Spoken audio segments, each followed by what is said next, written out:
بس اوقات بہت کڑوی بات ہوتی ہے، لیکن وہ لہجہ نرم ہے، الفاظ کا انتخاب ٹھیک ہے تو چپتے نہیں ہیں۔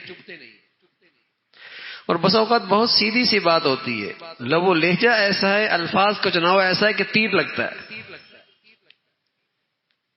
جیسے اندر کاٹ دیا ہو۔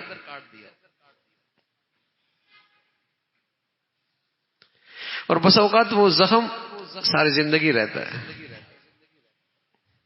بھرتا نہیں ہے، موقع موقع پہ تازہ ہوتا رہتا ہے، تیروں کے گولیوں کے زخم بھر جایا کر۔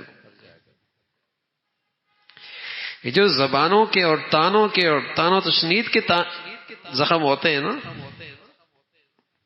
یہ بڑے گہرے ہو جاتے ہیں۔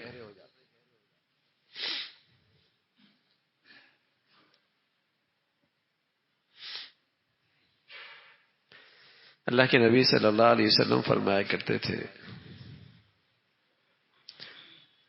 تم میں وہ بہت بہترین آدمی ہے جس کے اخلاق بہت بلند ہے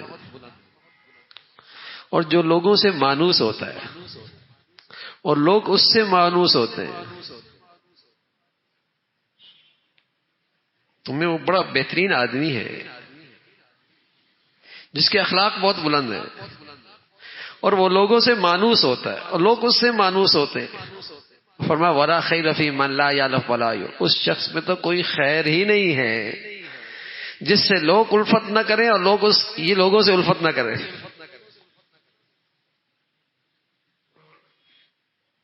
اس میں تو کوئی خیر ہی نہیں ہے۔ ایسا مزاج ہے، جہاں جاتا ہے تنہا ہوتا ہے، کوئی اس سے مانوس نہیں ہوتا، نہ یہ کسی سے مانوس ہوتا ہے، بلکہ جہاں اکٹھے ہوتے ہیں سب کو جدا کر دیتا ہے۔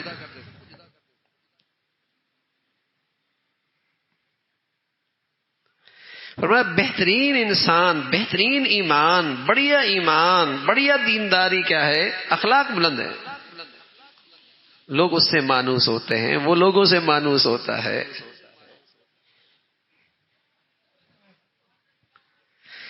ولا خیر فی من لا یلف، اس میں تو خیر ہی کوئی نہیں جو الفت نہ کرے، لوگ اس سے الفت نہ رکھے۔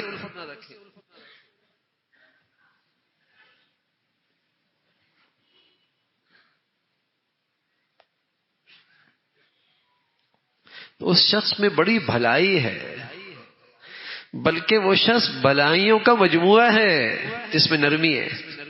فرمانا جس گھر میں بھلائی آ جائے وہ گھر اللہ کی رحمت کا ذریعہ ہے، اس گھر میں اللہ کی رحمت آئے گی، اللہ کی طرف سے خیر بھلائی آنا شروع ہو جائے گی۔